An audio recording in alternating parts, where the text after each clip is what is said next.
Good evening, everybody. Welcome to your Manchester United press conference reaction show.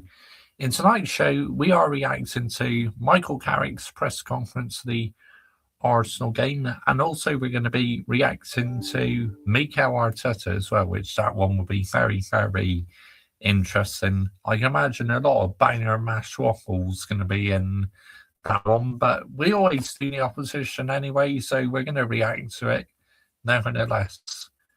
And also, we're going to be reacting to Mark Skinner's press conference reaction as well. So, quite an action packed press conference reaction show tonight, people. So, strap yourselves in and enjoy the ride. Big up to every single one of you who's like and locked in already this evening. Much appreciated. Now, you are new to our YouTube channel and you enjoy Manchester United's content, F1 content, then please make sure you are subscribing to this YouTube channel. And we are just 9 subscribers away from 1,400 people. So come on, people, make sure you are hitting the subscribe button. Let's see if we can get that boxed off very soon.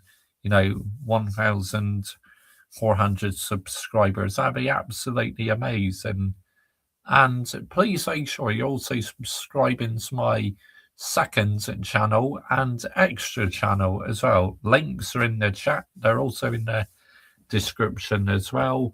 And pinned on top of the live chat and in the description to the stream is all the information to the YouTube membership. So if anyone wishes to become a YouTube member today on this channel, you can find all the information pinned on top of the live chat. Big up to every single one of you.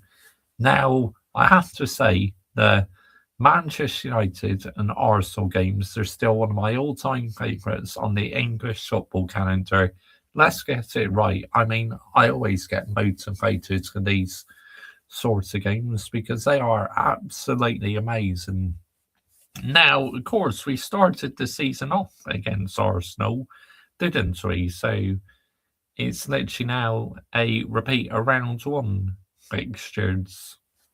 Hi, big up to you, Flex. Welcome back, mate. Good to see you on here. It's been a little while since you've been in here. I hope you're well. Welcome to the stream, mate.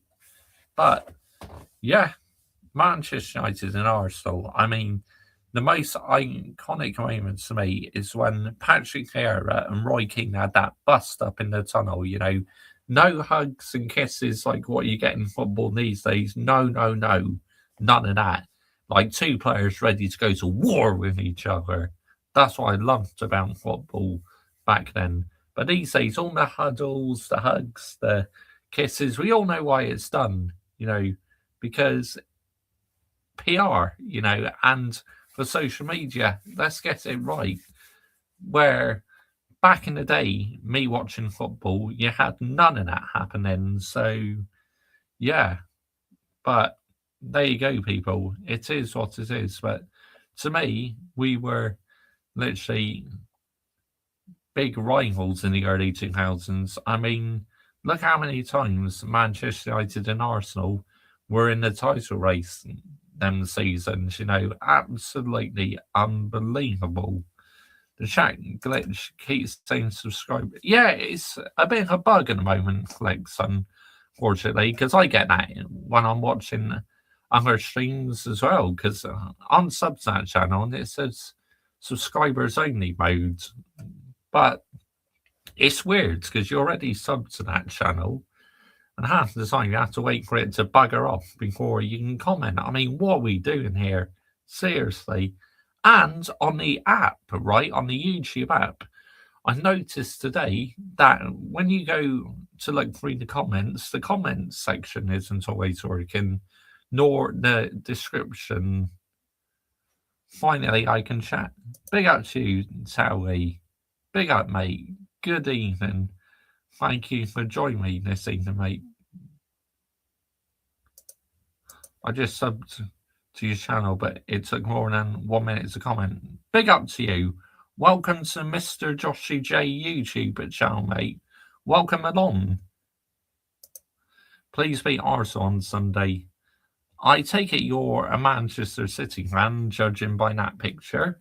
But yeah, welcome to the Mr. Joshy J YouTube channel, mate. Good to have you in here. So, yeah. I mean, it's going to be interesting to see what Michael Carrick has said in his press conference and what Mikel Arteta has said in his as well. Like I said, from Mikel Arteta's, I am expecting a lot of banger mash waffle. Let's get it right. Because, he talks, he says, also process, and he goes the energy. Probably talks about win the dog as well. I mean, gown here, man. I mean, what? So weird what's happening at that football club. Lego head Arteta, Erling Haaland has to drop sorry, hasn't been great recently. I mean, yeah, he's dropped off a bit recently, hasn't he? What do I call you? Do I call you Tawi or Hussan? Anger since 2026 arrived. Man City dropped 9 points in their last 4 games. Yeah, that's not sustainable, mate. That's nowhere near sustainable whatsoever by Man City. I mean, for their standards, that's an absolute embarrassment. Put your channel in the chat. Yep. Pronounce the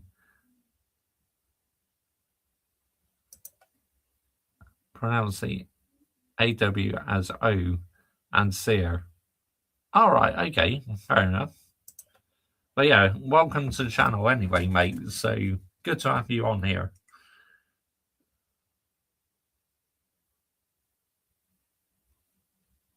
Yeah, we're now 8 subscribers away from 1,400 people, which is absolutely amazing.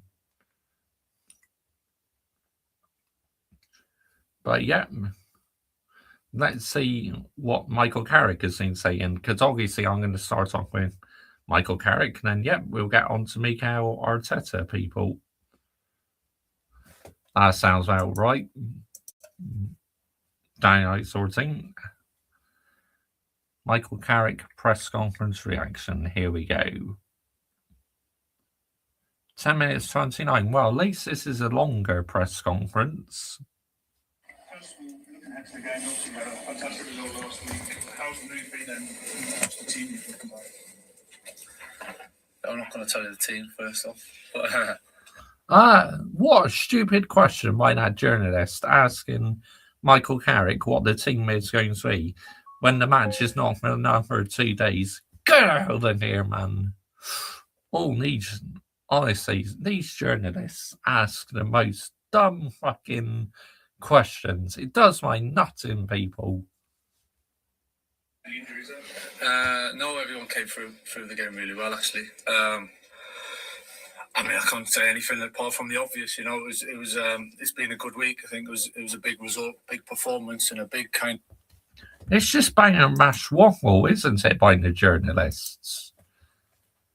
Big uplift, with the feeling and inside the stadium and it's getting that balance, between taking the encouragement and the confidence from the game itself and the performance, and keeping level-headed and with feet on the ground. Now we've got another big game coming up, and one game doesn't change and make you a great team. Absolutely, it doesn't. I mean, you got to be doing this on a regular basis now, winning your next 5 or 6 matches. You seen Adam recently? Which Adam's that? Adam Partridge or Adam Daw? Oh, big up Ryan G. Bash, big up, mate. Good evening. It gives us a great foundation to build on. So, there's a lot of confidence. There's a lot of good feeling within the group. I agree. One game doesn't change everything. You've got to be doing this on a regular basis now. There are no excuses whatsoever. Oh, Adam Daw. Yeah, he's still around sometimes. I got a good feeling Manchester United will get something. Oh, was he? But measured with that, and we know what's coming, and we got to be ready for it. club announced yesterday, and Casemiro himself announced that he'll be leaving during the season. I'm guessing he'll have a pivotal role, but it also raises question as to some other players' futures. Harry Maguire, for example, another person's contract's running out. Have the club had discussions with him about his future? He knows a lot about his football. I must give him that. He taught me a bit about Brazilian football. Does he know where his future lies? No, I think that's just coming into that time of the season, really, and with contracts, and obviously January is January in the window, and kind of working my way through that, and coming towards the end of the season in terms of contracts and decisions, and that'll obviously be taken in discussions and in good time, really, and at the right time. So I think the kind of announcement for Cassie, I think was for clarity as much as anything. It was kind of decided anyway.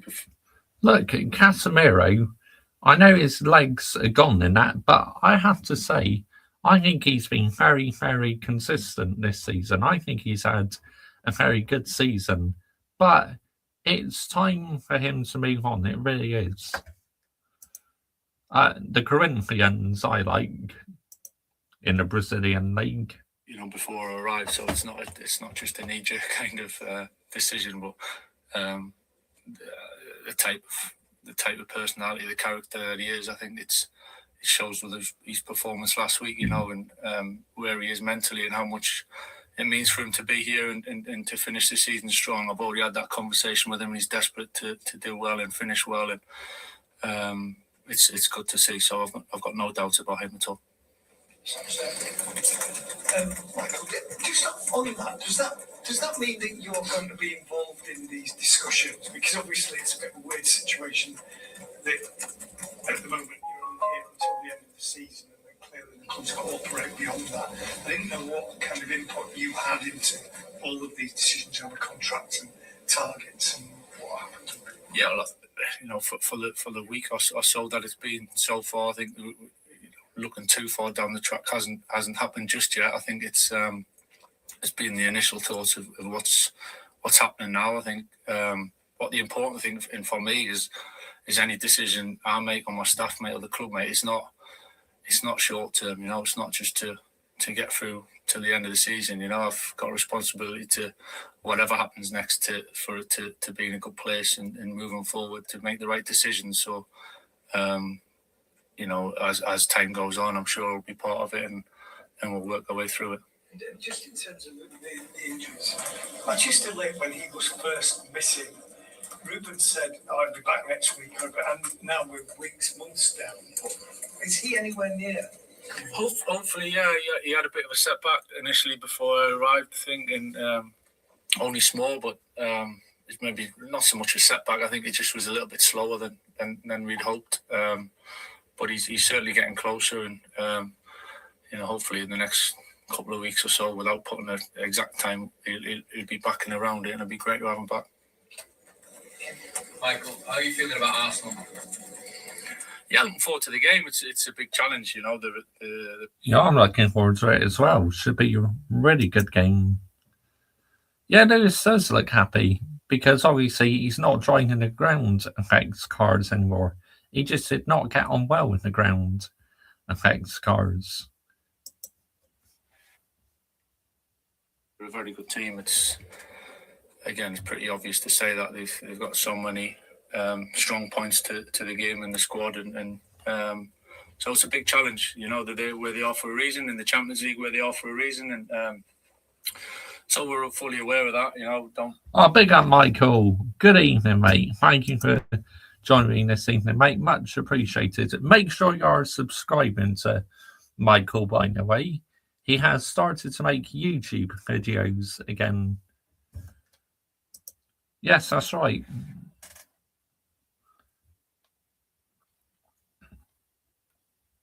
Not taking that lightly at all. It's we feel we're in a good place, and we're going there looking forward to the game. So it's where we want to be, in that with that real positive and that energy and that enthusiasm to go there and be positive. But for sure we know that it's not going to come easy. Michael, you talk about you're making decisions for the long term, not just the short term. So Kobe maybe making space to league start, you managed to build up. Just wonder how important could he be in the long term future of this club and what's it been like with him? Yeah, I really enjoyed working with Kobe. I think I've known him since he was young. I think I started working with him a little bit when he was 13, 14 years old, when I was kind of going through my badges myself. So it's listen, I've said it before. I think this club needs young players coming through and being the foundation for understand what it means and not just for the players or the squad, but for the club and for the supporters, And I think it's something that we need to grasp and we need to keep building on. And Kobe's Kobe Mainoo should start. And it just goes to show that Ruben Amorim was literally a bully towards Kobe Mainoo because, he was hardly playing Kobe Mainoo whatsoever. And Kobe Mainoo wanted to leave. But because Ruben Amorim is no longer a manager, he wants to stay in the football club. And he said before he had no intention leaving. The reason why he wanted to think about leaving was because, Amorim was just not putting him in the starting lineup, which to me, totally unacceptable and not sustainable whatsoever. So, yes, people, there's no hiding behind the fence about it. Ruben Amorim was a bully towards Kobe Mainoo. Let's get it right. Example, to come through so quickly and have the rapid rise and to play in some unbelievably big games and impact those big games at such a young age shows an awful lot of quality in the terms of the character and to be able to handle it and I think part. Yeah, he plays very well down at Sorting. I was very impressed with him. Of a careers, a few ups and downs, and sometimes it goes in different trajectories. But I think we've seen last week what Kobe can bring. It was great, He's quite straight faced, and he doesn't give you an awful lot, but you could see the way he played and he expressed himself. He was enjoying himself, and to see him like that was great. Well, hey Michael, when you were playing against Arsenal as a player, you had lots of battles when it comes with both going for the title. Obviously, Arsenal have kind of pulled away in the last 2 or 3 years to actually be onto there challenging for the title. Can you actually look at Arsenal and some things that they've done as a sort of example of how to sort of get out of that rut and get up there and challenge again? I think we've got our ideas, and what needs to be done and how we need to get there. I think credit to Arsenal, they're in a really strong place at the moment and they've built the squad and the group, and Mikel takes a lot of credit for that. He's done a fantastic job, and I think we've got our own ideas as well of what we need to do and what it's going to take to get there, and that's what we'll keep working towards. Carl and then Sarah. Hello, Mr. Carrick. I'd like to ask about the use of Brian Boomer in Derby, played as a centre forward. How does his game as a centre forward contrast to Benjamin? I have to say, Brian Mbeumo, has been the best out of all the new players. He's absolutely unbelievable, in that Manchester derby last weekend and throughout the season, really, and we really missed him, didn't we? Michael.Chelsea FC. Yep. Make sure you follow him on Rumble, people.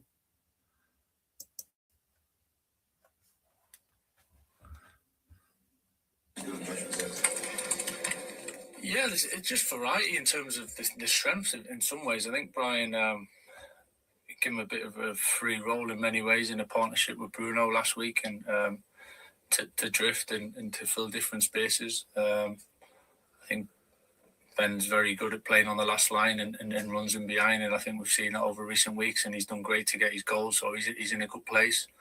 And Josh can do a little bit of both and plays and drifts and plays in the hole and plays in the feet and links and is very good at bringing other people into play. So just different styles, I think certain games will suit different styles. It's great to have that flexibility for sure. And Matthias come on through the middle and made a big difference for us and in terms of carrying the game into the later stages and creating a second goal. So we've got good options through there, and we just felt last week that was the way to go, and obviously thankfully it paid off for us. Hi, Michael. Just ask about Diogo.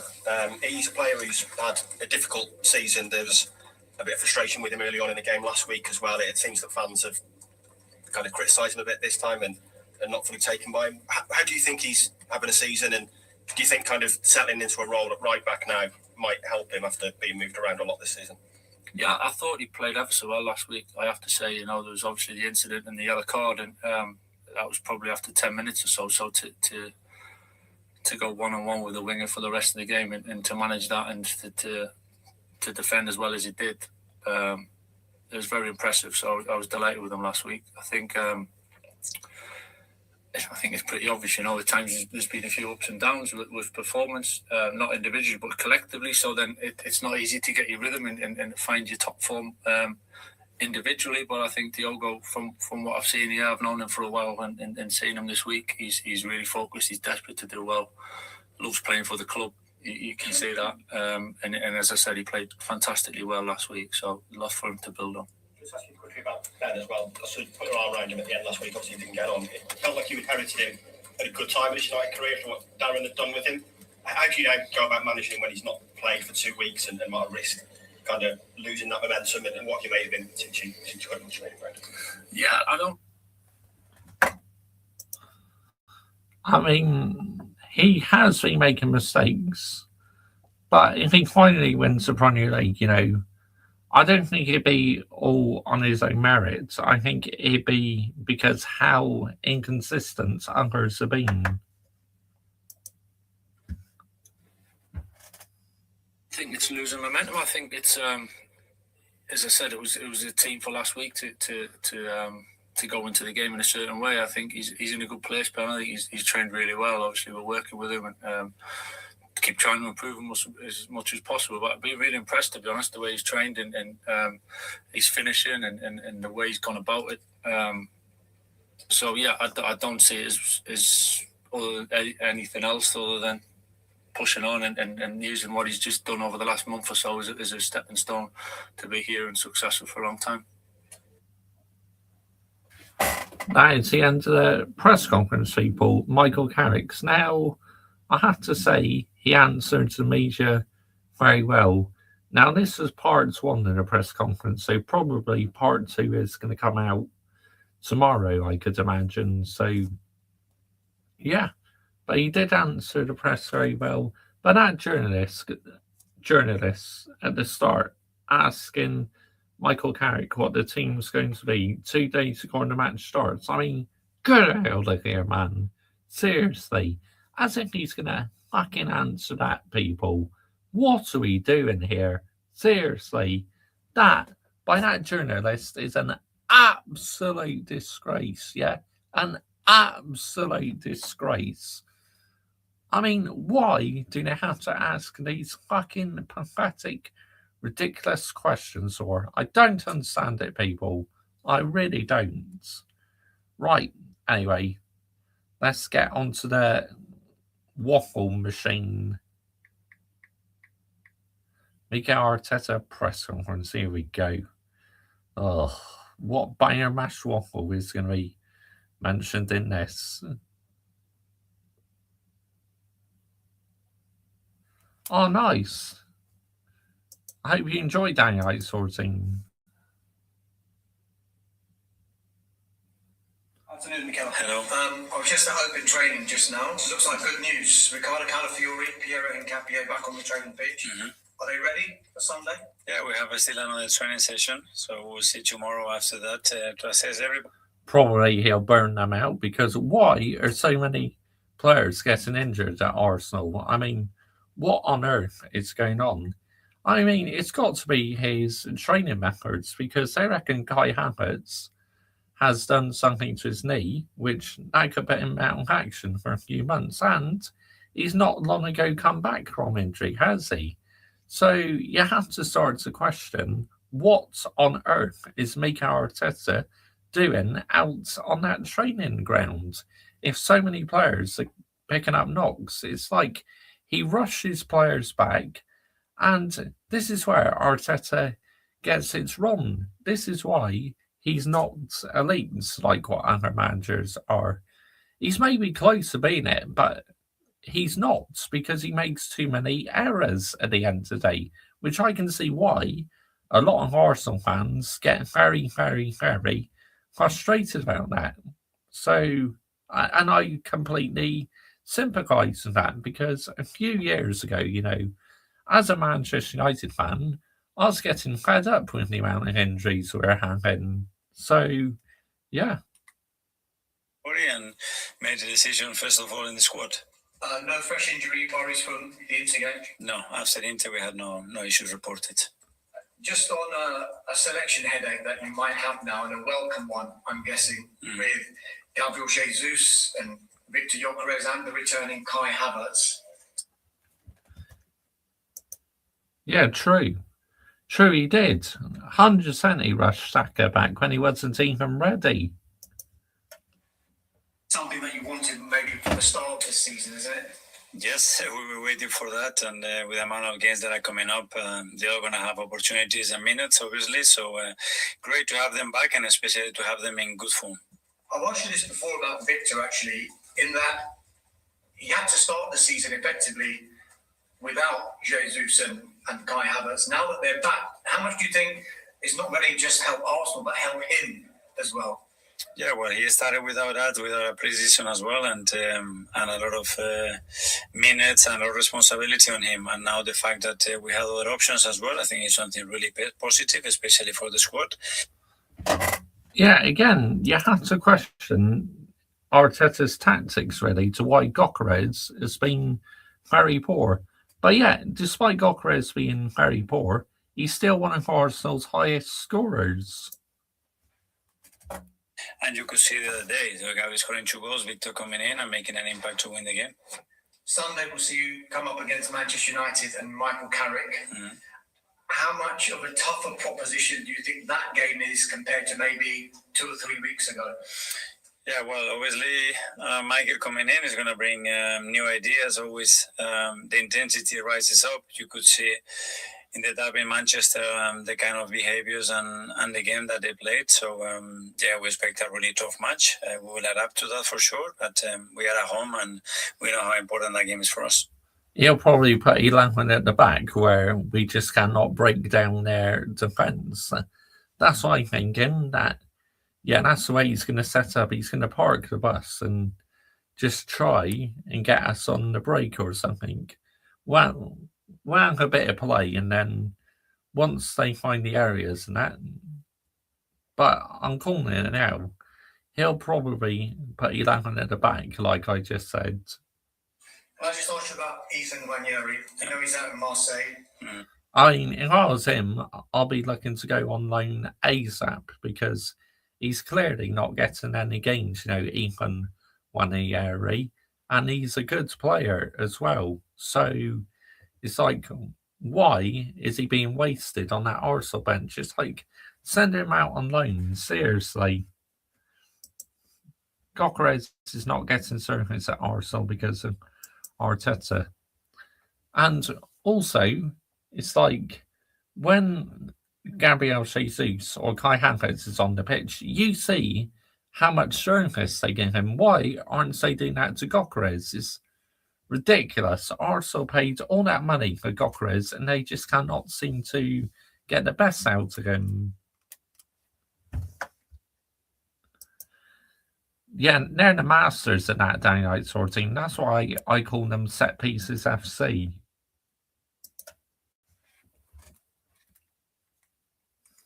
It looks like it is going to be an agreed deal with Marseille for the rest of the season. From your perspective, how hard a decision was it, and what were the key factors behind it? Yeah, well, I think the deal is quite close, but it's something that we constantly have to be monitoring. I think the talented young players that we have, they need minutes, and in this case, Ethan wasn't having enough minutes, and the last thing that we want is cut his development, because he's such a talent and someone that loves and breathes football. That's his life, and after having a discussion with him, with his father, the agent, and the club. Yeah, they don't play the most attractive football, but if it gets them over the line by winning from set pieces, they're not going to care, are they? We decided that the best thing to do he was to leave and go on loan, and then we have to pick the right place and having all the options. Understanding the experience that we had in Marseille as well with Willy, the fact that Roberto is there and he's an incredible development of young talent, and he's a really courageous manager in the way he plays, by the way he plays with young talent as well, and he has a big track record about that. And I think it fits the way of playing for the qualities that we want to see for Ethan. So it's going to be a great experience for him. Mikel, you would have been a teenager, I think, when the Arsenal-Manchester United rivalry was its absolute fever pitch back in the late 90s, early 2000s. How big an impact did that rivalry have on you, and did it make you think, I want to be part of the Premier League because of that particular rivalry that was happening then? Yeah, and you guys sell it so well, especially in Spain. You could see the tension and the rivalry and those individual battles that they were there as well. That make. Big up to you, Iron. Big up, mate. Good evening. Thank you for joining me this evening, mate. Much appreciated. Yep, I've listened to Michael Carrick's press conference now. I'm onto the waffle machine.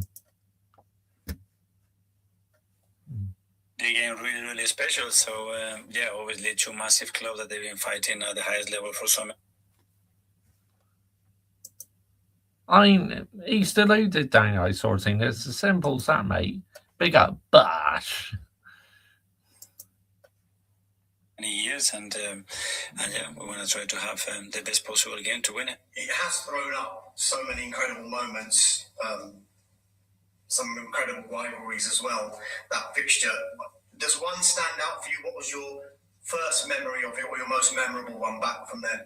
I don't know. There are a lot, but obviously just before kickoff as well, a lot of the things that were going on, and that's rising up the tension, and then obviously the atmosphere in the stadium. But yeah, some incredible players as well on that era as well, that they've been absolutely legends of this league. So that's what it makes it so exciting. Thank you. Thank you. How many spoons does he get? I haven't bought out the spoons just yet, but yeah, they might come out. And Jake from the Premier League. Right, on Sunday then, against Manchester United, how different a side do you think you face from what you saw in the derby compared to perhaps before Michael Carrick took charge? A journalist a few moments ago just asked a similar question. What's we doing here? Why are you pretty much asking the same questions that other journalists? It's like, get out of here, man. Seriously. We don't know. Every game is different. Obviously, at the end, the individuals are the ones that make the difference, or the ones that make the game in a certain way. And we're going to try to be ourselves, be very dominant like we always want to be, impose the game that we want to play. And regardless of what they want to do, we want to take the game in the areas that are very good for us. And you mentioned the other two strikers who are now back to partner Victor Gyökeres. Do you think that gives you confidence that he can get back to the form that he showed as to why he wanted to sign him in the first place, in front of goal? Yeah, it's a lot of things that have to happen for consistently being able to produce those performances and numbers. But we have different relationships around him as well, because Kai is a player that can play in the two attacking midfield. How can you say at a club with 6 seasons that should be sacked, or Arteta should be sacked? Arsenal won no trophy in 6 years. It's because they had Eddie, but now they got a different person in charge, and Arteta has to win something. It's as simple as that. Decisions. So we can vary in relation to the opponent, the behavior, and the game that we want to play. So that's very good. And just lastly, you touched on it earlier. You came to a club that you knew, like Michael Carrick has done. When you arrived in the first place, does it? I don't want to say give you a head start, but does it make the sort of settling in period easier, or is there more pressure? I don't know. First of all, it's the feeling that I had towards the club, because I played here, and that's. Big up Don C. Big up, mate. Good evening. Thank you for joining me this evening, mate. Much appreciated. I hope you're well. Hope your day's going good. Large up the chat and Saturday's likes. Absolutely, Don C. If he does not win anything, he should be sacked. Make sure you are subscribing to Don C, people. He's another fellowship to read list. That's unique. That brings something extra. The fact that you know a lot of people, in my opinion, is something very beneficial, and understanding the history of the club from the inside. And then you have to acclimatize and adapt to the circumstances and start your job. Tom from Reach. Oh, Mikel, there's some data that's come out that suggests that you're playing currently with the highest defensive line in the league, and you're playing against the lowest defensive lines in the league. Mr. Joshua Morgan, thanks. Hope you're well and good. Yeah, I'm very well, thank you. Yeah, I mean, the amount of Banner Mash waffle he talks, mate, it's a joke. Oh, well done, Day Night 14. See, Day Night 14 is a brilliant mod. The Premier League's almost boiling down to a point that the team that wins the league is the one that's best equipped to break down these low blocks.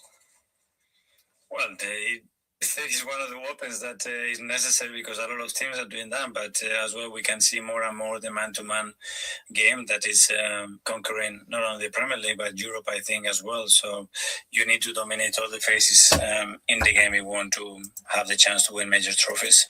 We've seen now you scored 10 goals against Inter Milan, Atletico Madrid, and Bayern Munich across those three massive European games. Then you see the difference between European and domestic football. How different do you have to set up to prepare for each competition now? Yeah, it is very different.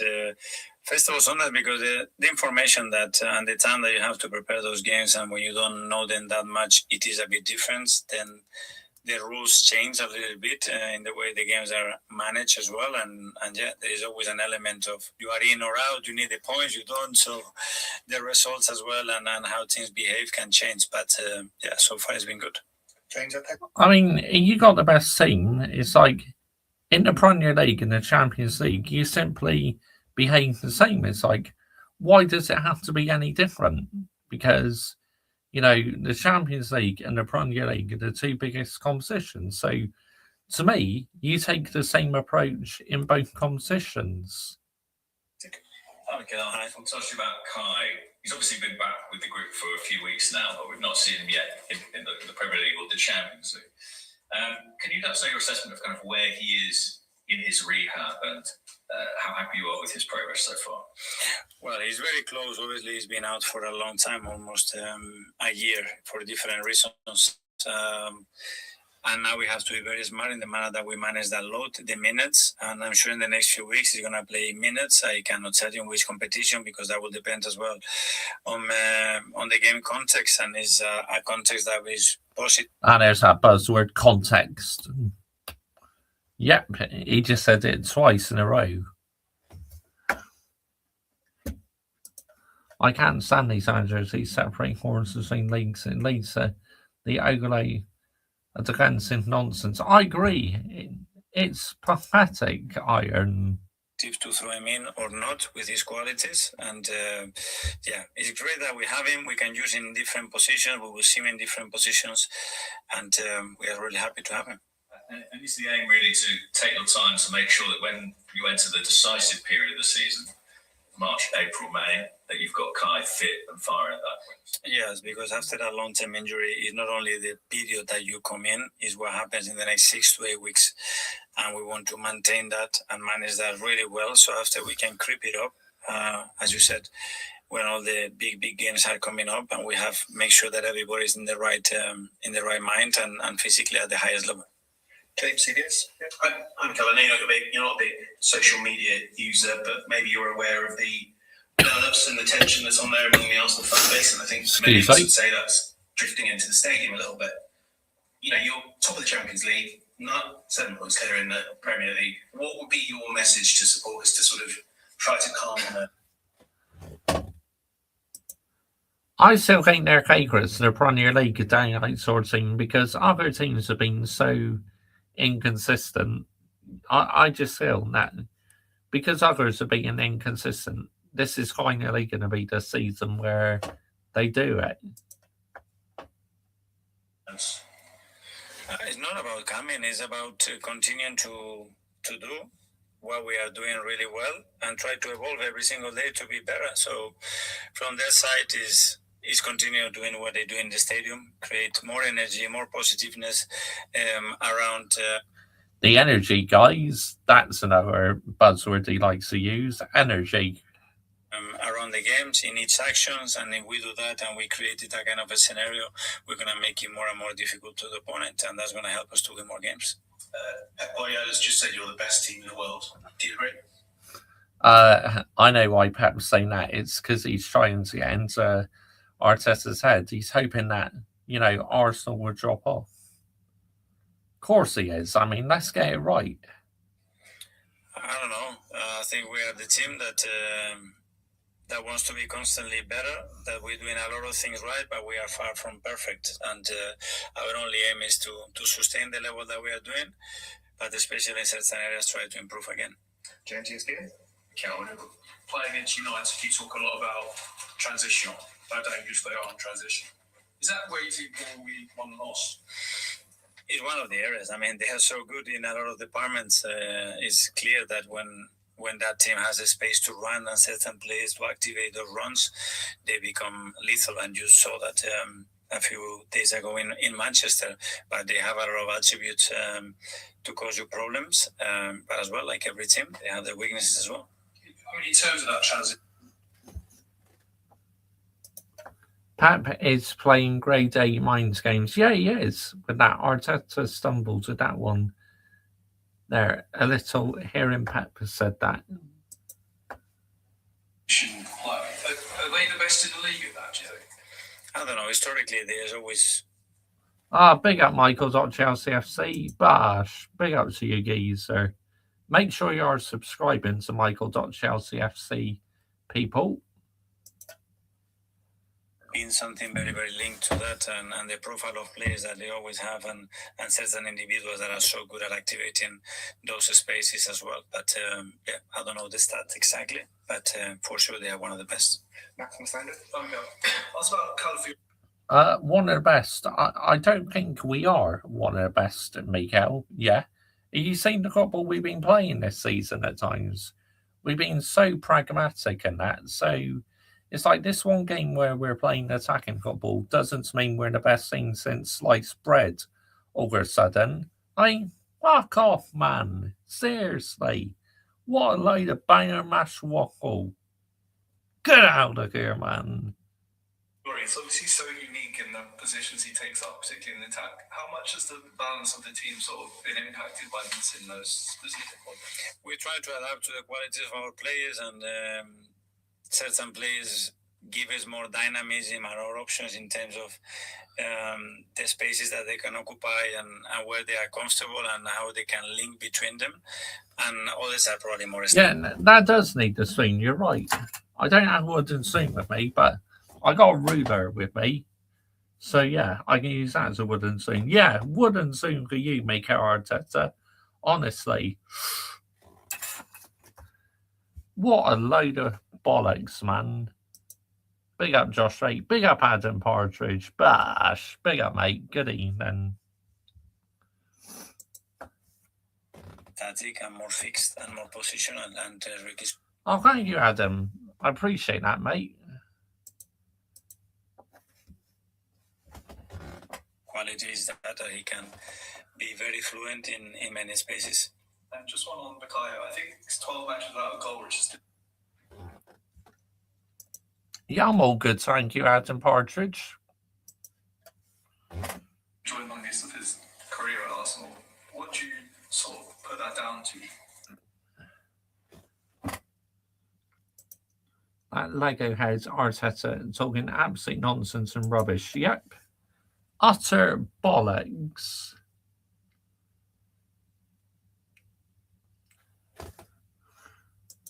Yeah, no, there's no copyright on there at all, Iron, you know, so it's like you can play music and that. Talking shit again, aren't they, Josh, mate? Yep. Well, that's a possibility always, but the impact that he has in games around all the attacking... The best manager in the world, apparently, especially to Henry talks Arsenal and Terry Flowers. That sounds outright, doesn't it? Dear me. For us and the attraction that he has in the opponents as well, open up spaces for other players. We want him obviously scoring and assisting in every match, and that has to be the aim at the level that he has. So we keep working on that. Okay, last couple of years live, Charles from goal.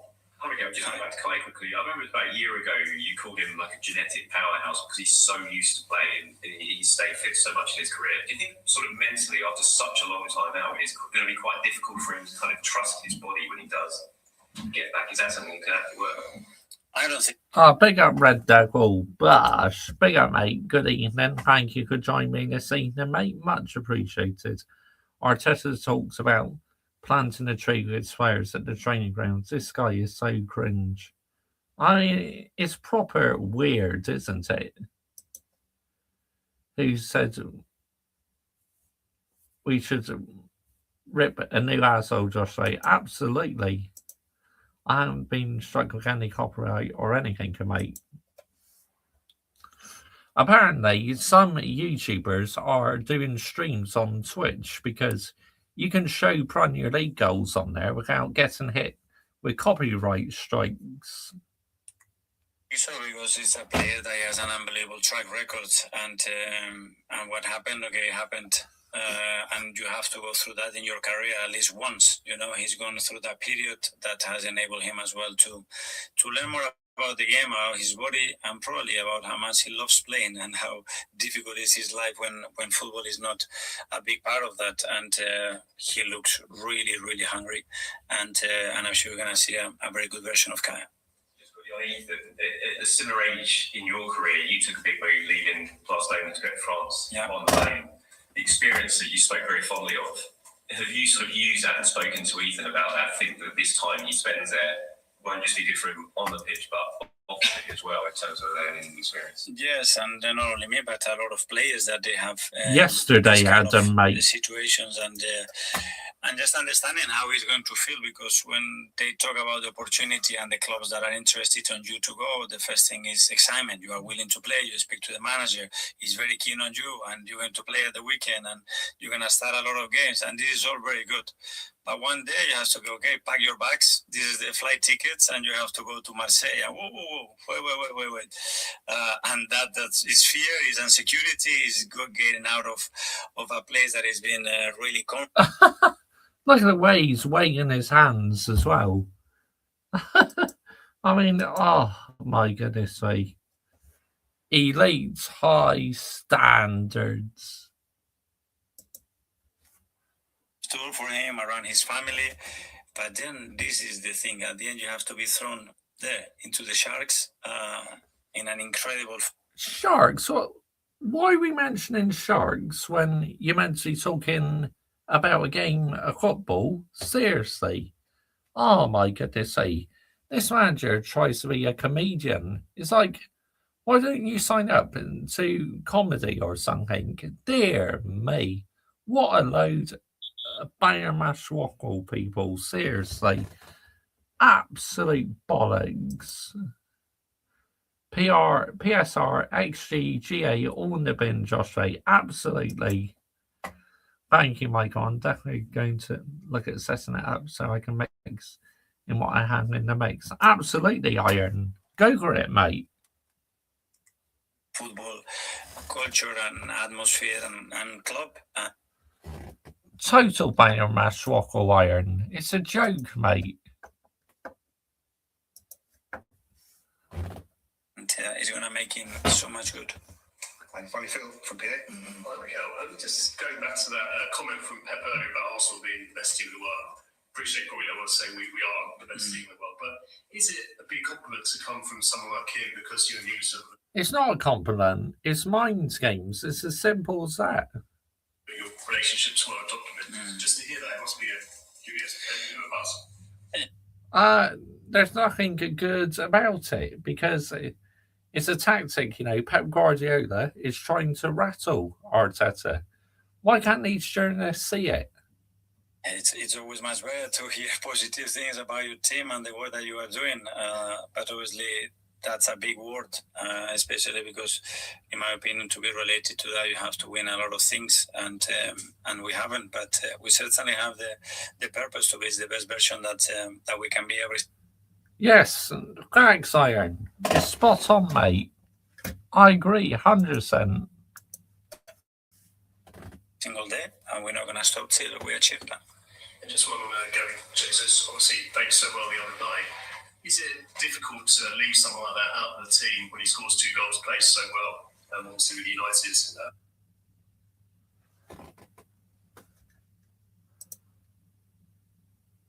Especially applicable in football, yeah. I only don't know, Mister. It's a typing his name in YouTube from your channel. Yep. That's come on, son. Well, it's exactly what you want from the Yep, facts.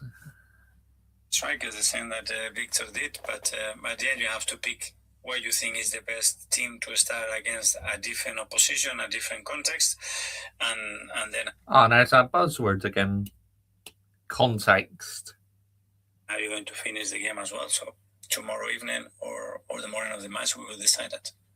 Okay, that finishes the As Live section. We'll go. Oh my goodness sake. Thank goodness that's over. Seriously.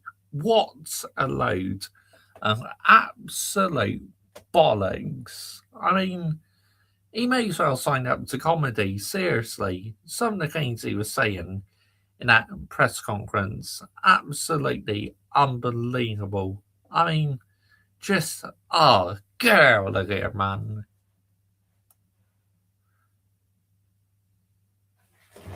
Painful pressure.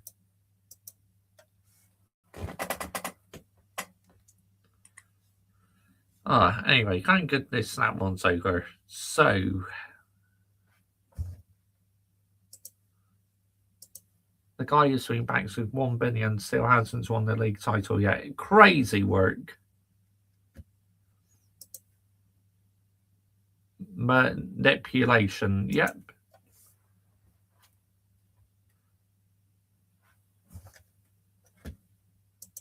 I think he's under pressure to win a trophy down outsourcing.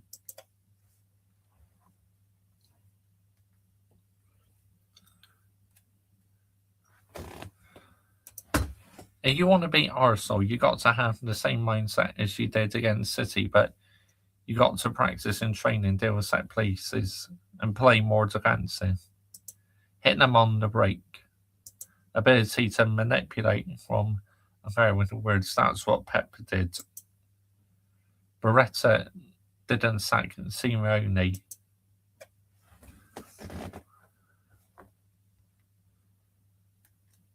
So, yep. Now let's listen to Mark Skinner's press conference, people. Because we are reacting to Mark Skinner's press conference as well for the Aston Villa game in the WSL. So, this will be a lot more fun to listen to. Because their board have no ambition down outsourcing. Hi Mark, how are you? How is everyone feeling? I'm all right, mate. I'm sure Sophie the night is just recovering though from the piddle down rain and squeezing out the microphone sponge. Yeah, they're all feeling good, mate. Everyone's in good spirits, of course. Feel like they've, making history again is always important. But yeah, everyone's in a good space. And I'm going to the Women's League Cup final, people, because it's literally right on my doorstep at Ashton Gate. So yeah, I cannot wait. Can't wait to go to that match. And ready for the weekend. And how is the squad looking physically ahead of the weekend? Yeah, so they're all reporting this morning, so feeling fine. I've not had any reports other than the 4 that were not included. So Frido's still a little bit, so she'll be training a little bit today. Leah, Tooney, and then Gabby hopefully back within the next couple of weeks. Yeah, Anna Toon, we definitely missed her creative side the other night against Arsenal women, but we still got the job done. So yeah, I'm happy we're in the Women's League Cup final. But the only problem is, we are playing the best team in the WSL, which literally dominated the WSL. Chelsea women. The Skinner. Yep. At least these press conferences are a lot more fun to listen to. Back on the field training, so hopefully Frida and Gabby are close, and then a little bit longer for Leah and Tuni. Apart from that, everybody else is available. And then just a word on Aston Villa. A tough challenge as always, but I guess maybe a slightly inconsistent team across 90 minutes. So I guess. But they still shouldn't be underestimated, Aston Villa women, because at the end of the day, they can still play some good football, because I watched a couple games of Aston Villa women on the TV. They are a side you should not underestimate. It's kind of, you can never really let your guard down, can you? You can't. And Rachel, the last time we played them was after a big event, so it was obviously after a midweek Champions League, I think, and they won the game 1-0. So we can't underestimate them. And they are, they show those inconsistencies, but I think they've got a few injuries themselves, which of course always affects the way that you play. But we have to go at them fully in this game, Rachel, and pay them the respect they deserve with the qualities that they have, and try and do things a little bit different than we did in the last game, where, we've got to make them work both ways, Villa, and not make it as comfortable as it probably was last time. And you touched on it there, having played them before after a big moment. You've spoken. Oh, yeah, that's right. They beat us the last time, Aston Villa women, after we played a game in the Champions League. I guess the energy levels weren't quite there, and they beat us. In the last number of years, about first times and first experiences for the squad, and the importance of getting them under your belt. So I guess I know you've had a first the other night, but you've had the experience now of coming to face Villa, I guess. So for you as a squad, and I guess as well as a manager, how valuable are those experiences to start kind of, I guess, ticking them off? We have to, it's a reality of the job. I don't think there's any better teacher than the experience of that moment. I really don't. No matter, you can bring players in with great experience of winning Champions League, but they have to put it into your context. And when your team do it together, there's so many and there's that famous buzzword again. Context. Things you can link to that learning. But at least Mark Skinner says it with good reasons. So from this perspective, getting to another final in a different competition is huge for us. But what I must say is, and I'm going to stress this to the team this morning when we meet, is there's no laughter the Lord Mayor show. We have to be fully focused on the next task. And I think really that's another learning experience, Rach. It's performing big, winning big, coming back and doing exactly the same is consistency. Yep. So that's what the best teams in this country have done for many years. And if we want to be one of those, we have to, go and put that performance in on Sunday to get the result. Yep. Great, thank you. Thanks. Thank you, mate. Have a great day. Thanks, Rachel. Emma, please. Emma, I see you. Morning, Em. I can't believe you're on. Have you... You've took Si off it, right? Yeah, no, I know, but you're like, come on. So I took offence to it at first, but I see you're a busy lady, so. Thank you. I just want to ask about Kirsty Hansen, because obviously, a former player at Manchester United, I think she's had a strong season for Aston Villa. So just wanted to get your opinion on how she's progressed really over the last sort of year or two. Yeah, no, look, I think there's also been, when Kirky left Man United, it was because she needed more consistent time. And she always had quality, Kirky, and I think going to Villa gave her that space to do so.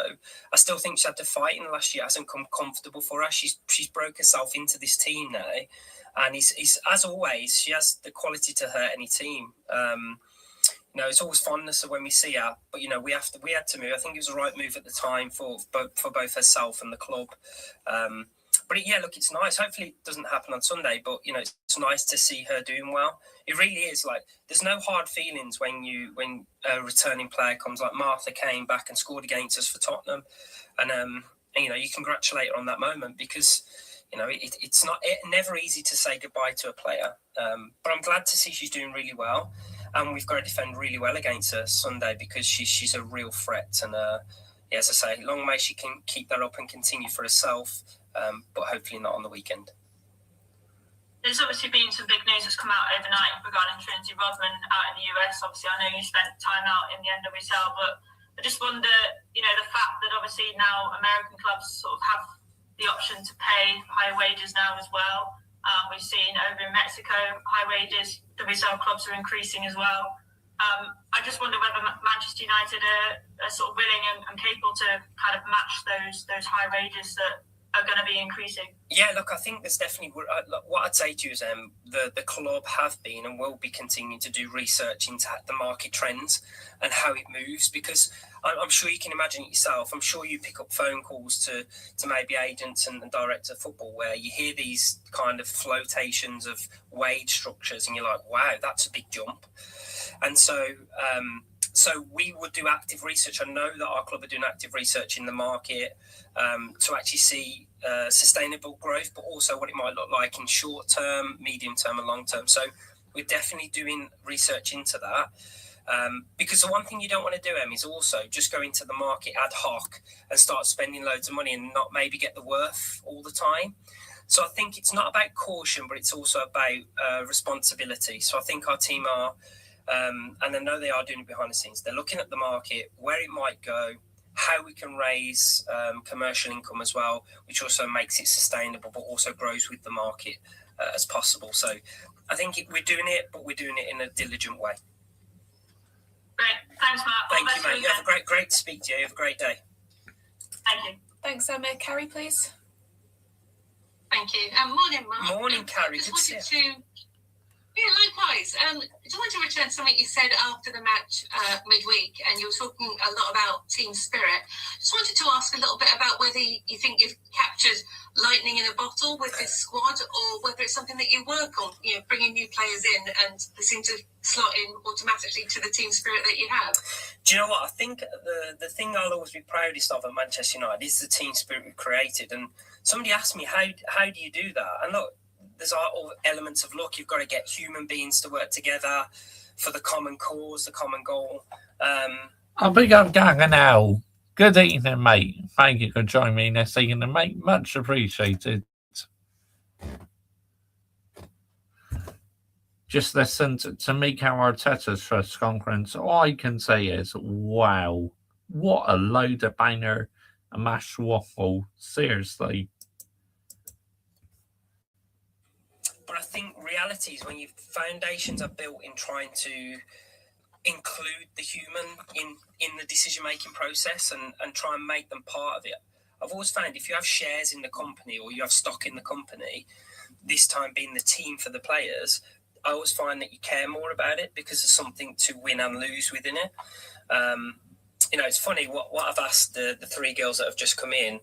When we were recruiting them, I said, look, you'll never be in an environment like ours. And, of course, they're like, yeah, you want me to come to Manchester United, of course. But actually, 2 or 3 weeks in, you've already seen how comfortable they are with the players. And I've checked in on them all the time. And, there's constant comments around, I don't feel like the new person anymore.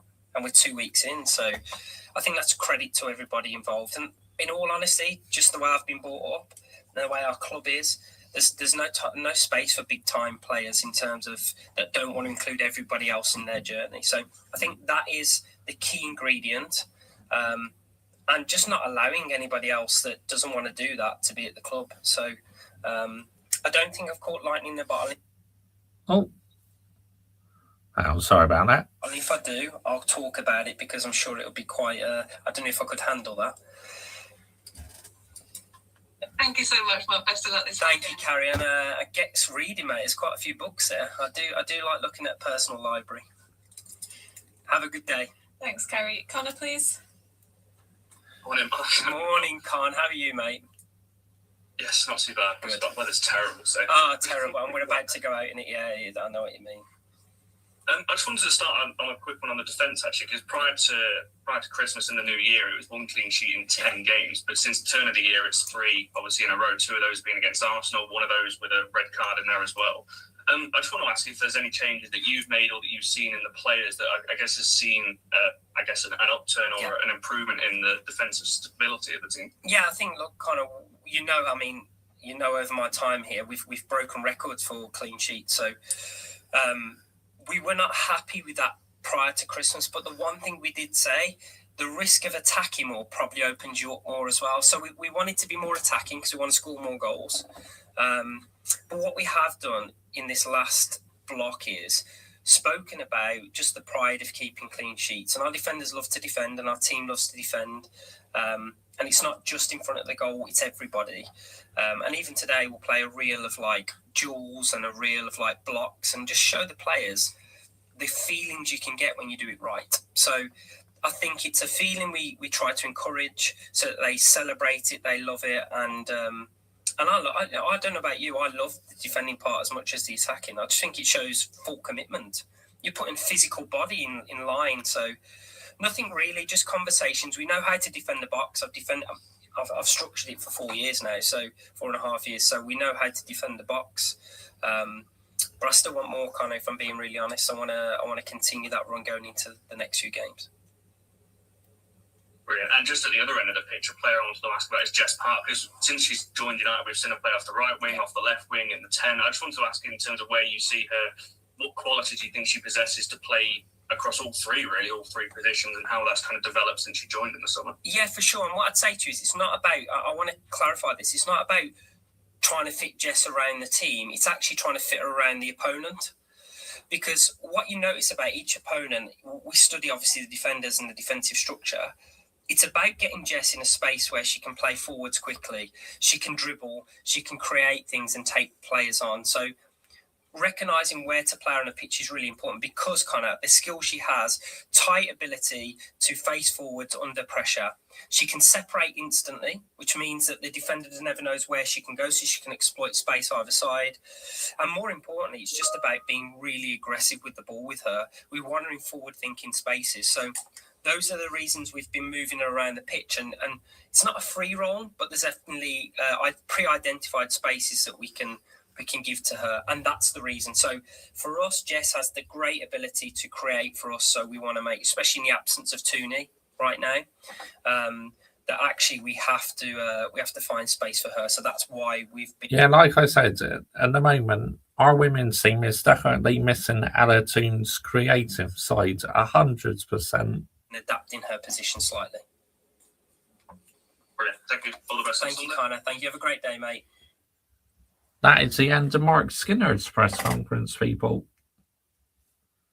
So, yeah, for Man United women, it's going to be interesting to see if we do have the same energy levels. Because obviously, you know, we played against Arsenal women in the week. We got through to the Women's League Cup final.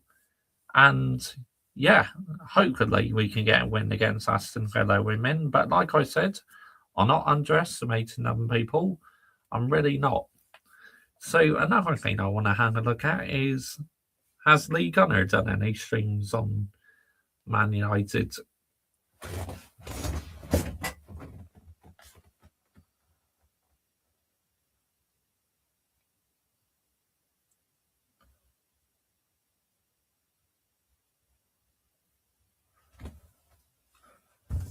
Yeah, it will be, Test you, and big up to you, mate. Good evening. Thank you for joining me this evening, mate. Much appreciated. Oh, yeah, what's your thoughts on the new Ferrari, mate? Have you seen the new Ferrari? I got to say, I do like that black on the rear wing. It's very nice. But I'm not a fan of the white on top of the car. I'm really not.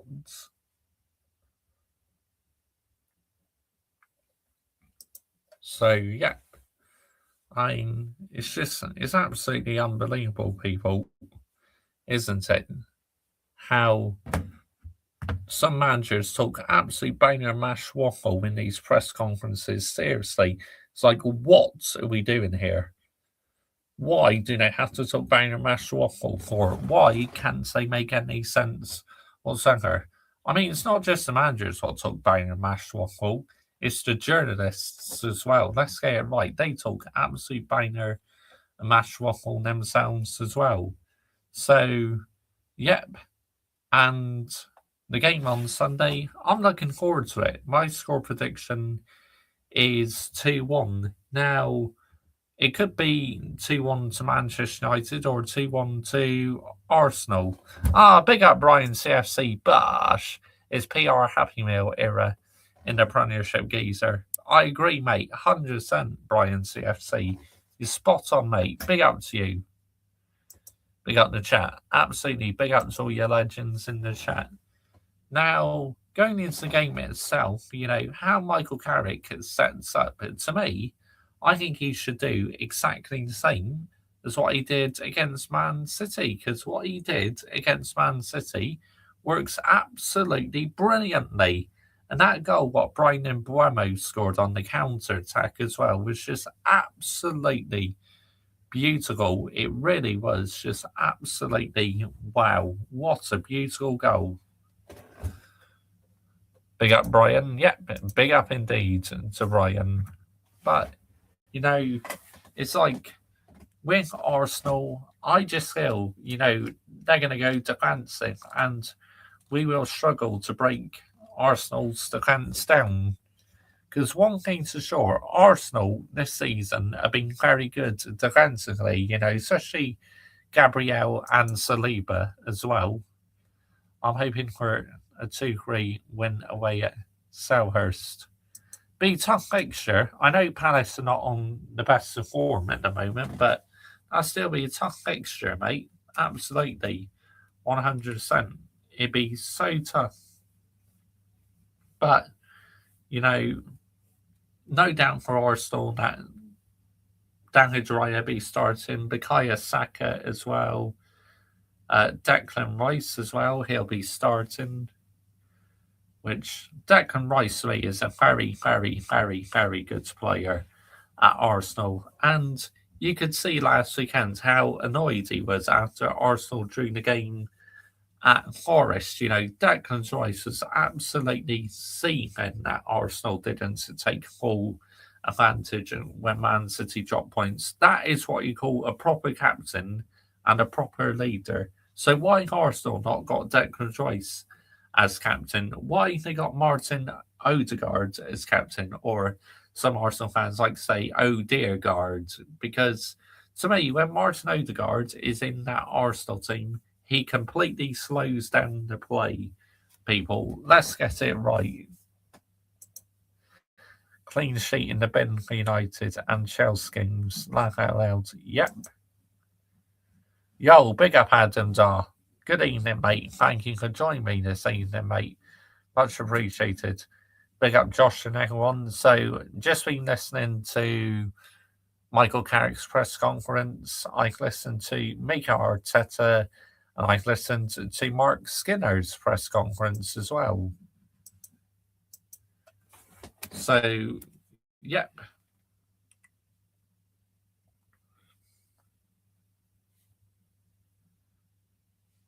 And the game itself, you know, I'm looking forward to it because, like I said near the beginning of the show, people, I always enjoy Manchester United and Arsenal matches. I really do. Bosh, we hit the target at 10 likes, people. We're currently on 12 likes, so big up to every single one of you who has smashed the like button. Arsenal coming on that big win against Inter Milan. Both PSG and Inter Milan, the two blue Champions League finalists from last year, after losing their games on Tuesday, they won today in their league games. Let's see the scoreline between Inter Milan.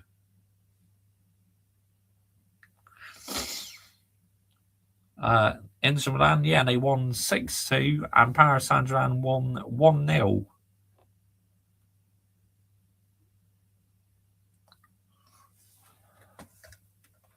Big up Adam, yep. But yeah, it's just madness, isn't it, people? How the game these days, where players literally do a huddle and like hugs as well. You didn't get any of that in the past in Manchester United and Arsenal matches. It's like Roy Keane and Patrick Vieira absolutely detested each other. They would have a real bust up in the tunnel. It's like, I miss them days of football. Why can't we go back to this? Why do we have to have absolute PR for in football? Seriously, it's a joke. It's a disgracia, guys. I get embarrassed, guys. Good luck on Sunday, both of you. Thank you. Thank you. Adam Dar. I appreciate that, mate. But it's like Arsenal, they know it's a game they need to win, you know. If they're going to win their first Premier League title in over 20 years, you know, they feel this is a must-win game because they need to carry on pushing out the narrative because any slip-ups by Arsenal, you know, and if Man City all of a sudden click into gear, then, yeah, it's going to get very, very peak for Arsenal indeed. Which is why when Man City drop points, Arsenal need to start taking advantage of it. But they don't, you know. It's like, because this manager, Mikel Arteta, has no idea what he's doing sometimes, people. I mean, let's get it right. It's like, tactically, sometimes I find Arteta is a bit too pragmatic, you know. Against Liverpool, a very poor Liverpool team this season, he was pragmatic. Against, who else was it? Forest last weekend, too pragmatic. I mean, this is why, to me, Mikel Arteta is not elite, people. Mikel Arteta has got a lot of work to do before he becomes elite. Let's get it right. Arsenal not won a trophy in 6 years. Facts, absolute facts. And of course, Manchester United women knocked out Arsenal women in the Women's League Cup as well. So Arsenal women will not be winning the Women's League Cup, but they're still in the Women's Champions League and Women's FA Cup as well. So they still have an opportunity to win the trophy in the women's game. So, yeah. But the match itself, you know, it's like Manchester United, I just want them to put up a similar performance again, like what they did in the Manchester Derby, you know. But, you know, if we go back to playing rubbish, then that win in the Derby counts at absolutely nothing, people. Because Manchester United now have to do this on a regular basis. There are no excuses whatsoever. We played well against Man City. Now I want to see the same against Arsenal. Let's get it right. And then after we played Arsenal, when we play Fulham after Arsenal, we'll probably go back to playing the usual crap football again because I just do not trust these players, people. I really don't. You know, half the time I wouldn't trust these players to run me a hot bath.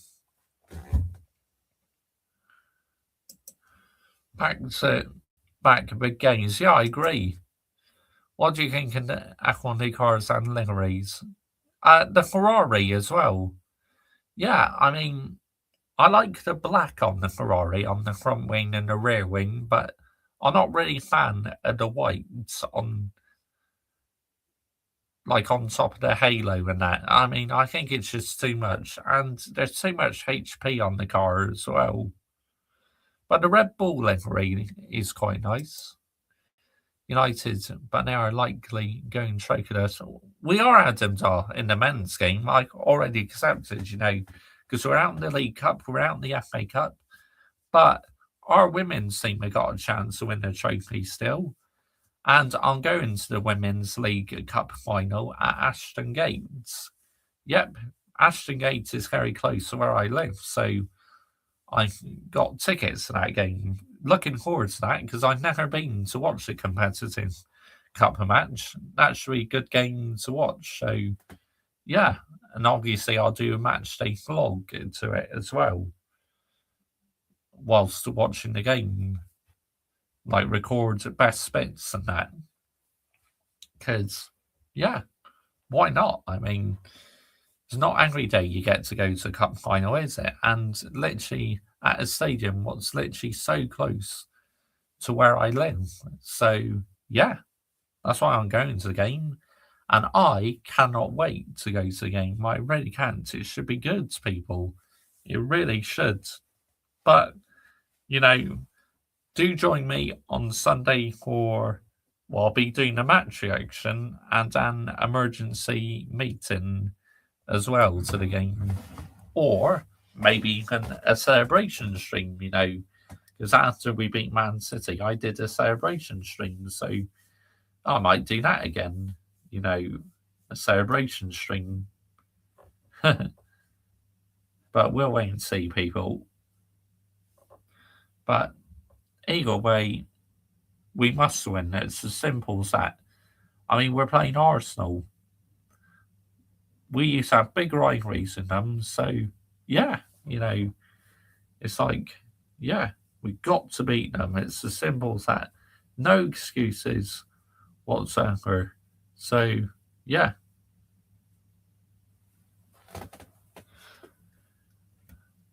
A live reaction to the game post. Adam, check DMs. United Arsenal rivals. Yeah, from the early 2000s and the late 90s, yeah. We had a big rivalry. Absolutely, we did, Adam Dar, you know. So this is why I still get pumps at Manchester United and Arsenal games, you know. This fixture is still one of my all-time favourite fixtures on the English calendar. It really is. Let's get it right here, people, yeah? Let's absolutely get the narrative right. Adam and you are very common guys. I still rate the rivalry red versus red and orange. Yeah. As I eat up my sandwich. Portsmouth versus Southampton on Sunday will be tasty, 100%. And big up to my subscriber, Hayden Cox, as well, who's a Southampton fan. He'll be going to that game. So, yeah, you know, I bet you he's looking forward to it, people. Southampton had a good win the other night, but not sustainable. They only turned up when they want to. Yeah, since I'm on the way in America, I'm having an early dinner or sandwich. Basically, I'm having a turkey sandwich. Nice! Can't beat a turkey sandwich, can you? Like, turkey sandwiches, they're very popular over Christmas, aren't they? Extremely popular. They really are. So, yeah, you know, it's like, yeah.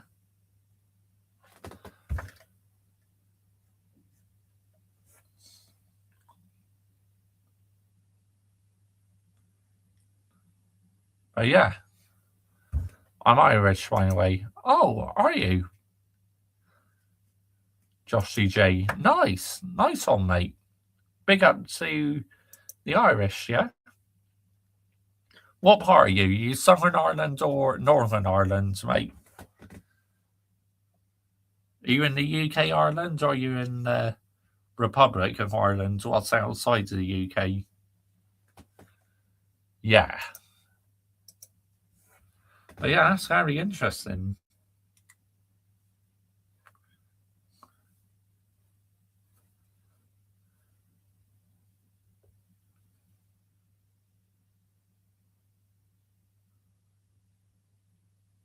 Republic, nice. Nice one, mate.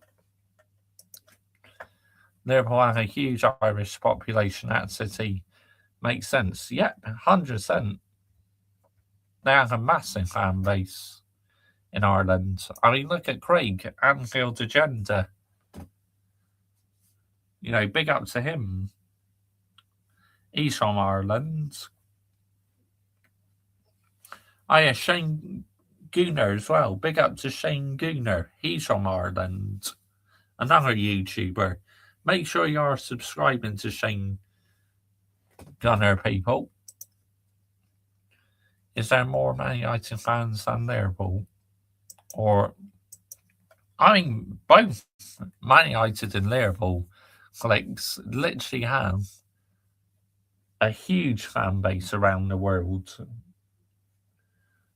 Yeah, massive, absolutely massive fan base, both teams. So, yeah.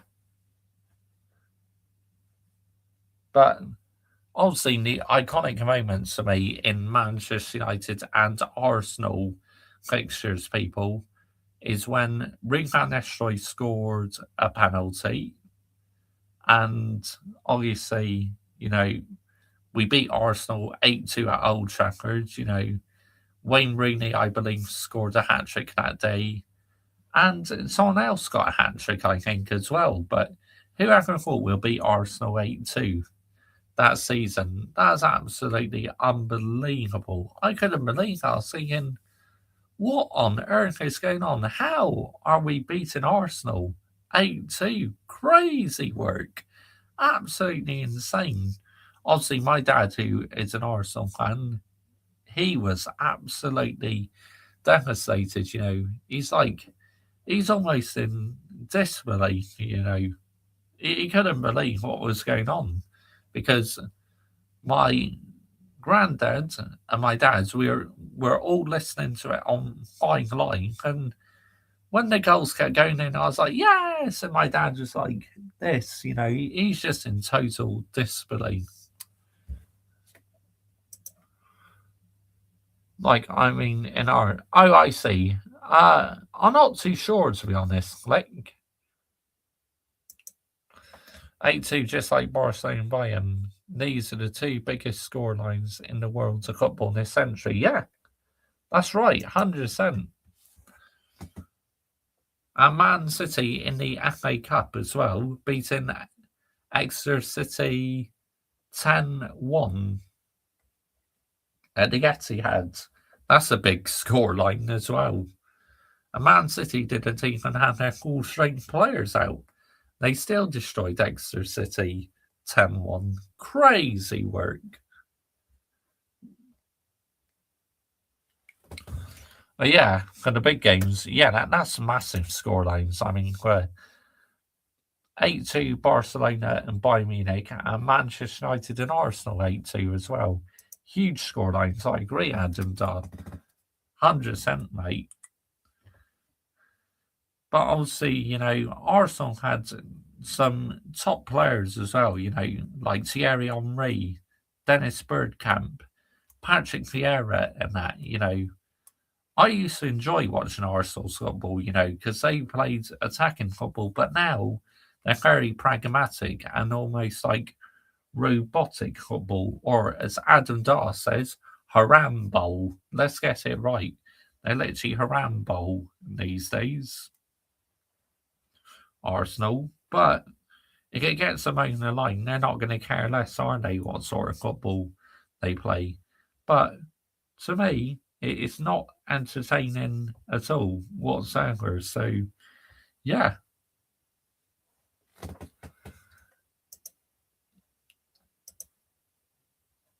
Harambol. Yep. Boring, isn't it, Adam Dar? It's crap, mate. Where me, I like attacking football. No, because if I was managing,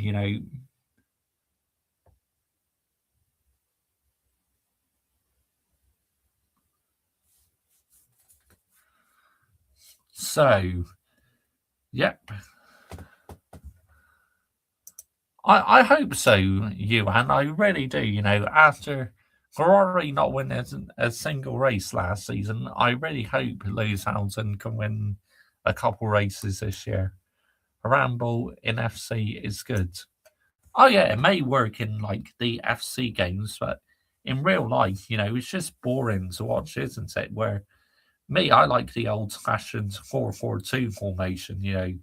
Just teams going for it, going for goals on the counter-attack, like what we did to Man City last weekend. That goal, what Brian Mbuemo scored on a break, was absolutely unbelievable. Let's get it right here, people, yeah? Let's absolutely get the narrative right, yeah? So, Ramble FC. Let's see. Should we see who is getting a membership tonight, people, shall we? Let's see who's getting one tonight. Oh, hang on. Bit of a weird glitch going on with the YouTube app today, because sometimes you have to close it and that to access the comments section, which is very annoying, because all I want to do is access the comments section. Oh, what? Come on. Seriously. The fucking heck is wrong with you?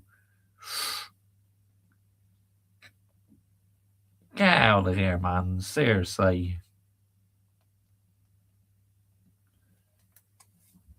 Hang on, Will. Seems to be a glitch on the YouTube app today where you can't access the comments section and you can't access your own fucking description. I mean, what are we doing here? An absolute disgrace, YouTube. Sort these issues out, please, yeah? Ah, there we go.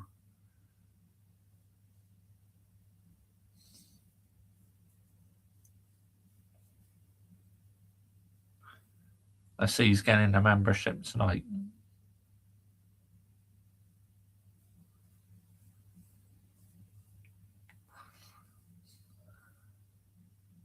It's nothing to do with subscribers only mode, you know. It's happening on multiple streams tonight. Congratulations to Kelly Keegan, who's received the membership. So, yep. Anyway, Rich Arsenal is live. We are redirecting to Rich Arsenal now, people. So make sure you are subscribing to Rich Arsenal. Make sure you hit him with a Mr. Joshy J Raid. And yeah, I'll see you over on his live chat in a second, people. We're out of here, people. And don't forget, Glaze is out, Ineos out, and brown envelopes in the bin as well. Big up to all your legends in the chat who commented tonight. So, yep, we're out here, people. Laters. Bosh.